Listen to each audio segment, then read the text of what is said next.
October 1998. Hurricane Mitch, one of the largest and deadliest storms ever to hit the Caribbean, swirls just off the coast of Honduras. Day after day, torrential rains sweep ashore, flooding the countryside. Rivers rise to the highest levels ever recorded, washing out roads and bridges, sweeping away power lines, communication systems, schools, hospitals, farms, businesses. Massive mudslides and floods destroy entire villages. Left in the hurricane's wake was a devastated landscape. Over 11,000 dead, hundreds of thousands without homes, power, food, and perhaps most critical of all, safe drinking water. Because in the aftermath of a disaster, epidemics from waterborne diseases often pose the greatest threat to life. Relief efforts came from all over the world, especially from communities with first-hand hurricane experience. Since we've been through Hurricane Hugo, the Charleston community was just overwhelming in the response. We first started hearing about the devastation in Central America and in Honduras in particular, and everyone just came forth saying, what can we do to help? General Engineering Laboratories is an environmental and engineering and analytical company.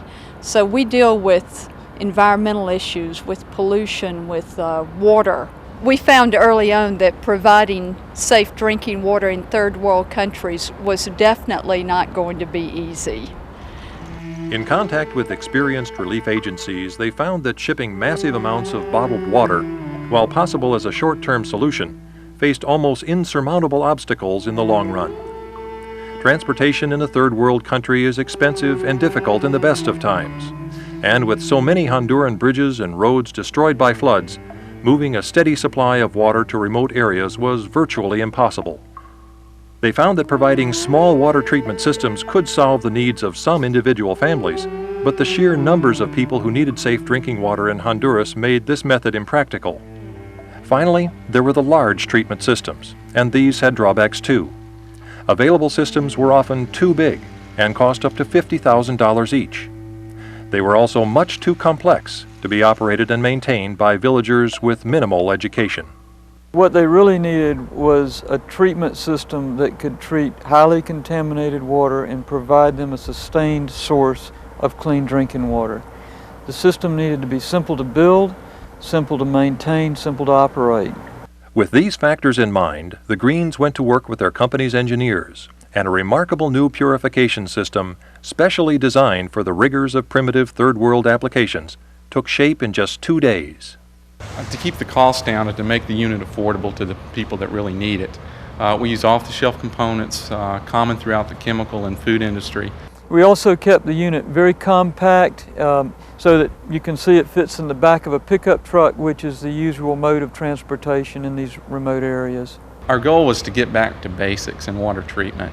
We wanted a unit that would survive the rough transportation throughout the third world, but also be able to operate in that type of environment as well. So I would say as a design engineer, this isn't rocket science, but by definition, good design is one that works in the application, and this works beautifully. The system was designed around tough tubular frames used with the tanks that would hold the purified water. It included a sand filter that can be backwashed for continual reuse, high-strength piping and connectors, and inline filters to stop pathogens down to 1 micron in size, eliminating deadly chlorine-resistant microorganisms like Cryptosporidium and Giardia. A chlorination system that uses a simple but effective swimming pool type of chlorine tablet. Durable 275-gallon tanks to hold the purified water, and gasoline or electric-powered pumps to make enough safe drinking water each day to sustain a small village. They also gave the system a name, Living Water, a means to create a reliable supply of life-giving, pure drinking water to people living virtually anywhere in the world. 6 operating prototypes of the Living Water system were loaded aboard an Air Force transport plane, along with more than 50 tons of food, medicine, clothing, and other necessities, all bound for hurricane-devastated areas of Honduras. The team went down and was vaccinated and received all of our medications, and then the day came when it was time to go and the equipment's loaded up. We've gotten our vaccinations and our pockets are full of malaria tablets and we're ready to roll. On that flight, there were 16 volunteers in the team, and they were responsible for everything, including the new water treatment systems. Overland transport to hard-hit areas of the country presented major obstacles.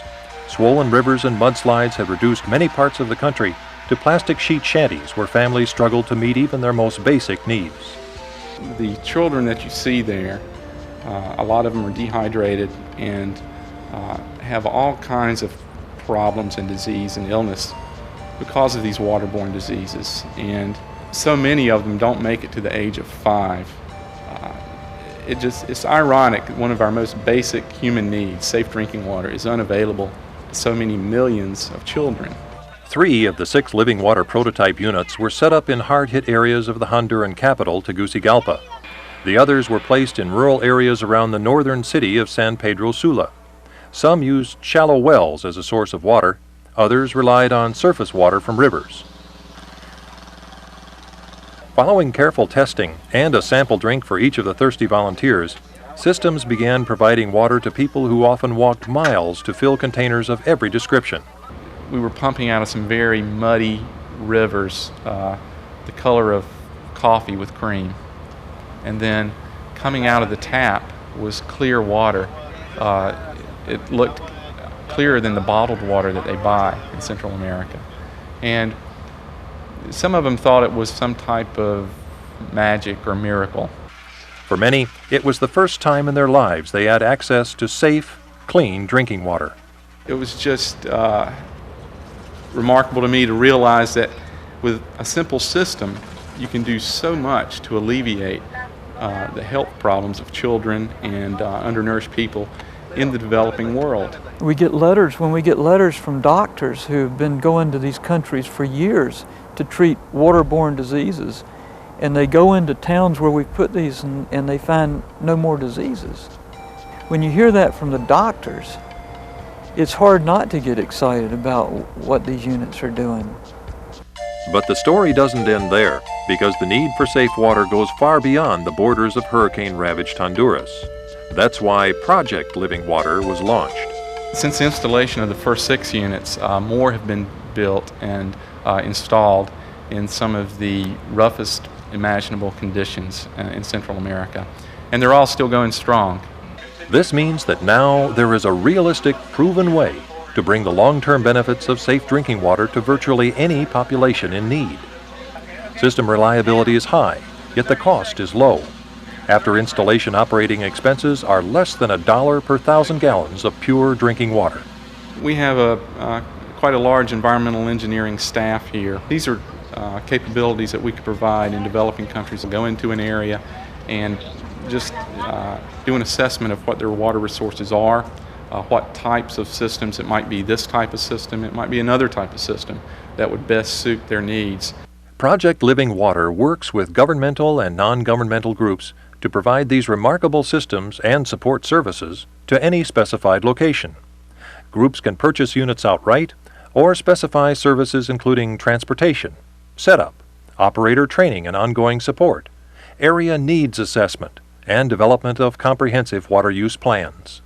I think there's an incredible need throughout the world for these types of units. It turns out that units this size, which are designed to produce about 10 gallons a minute, that's an ideal size for the typical small village in these remote areas.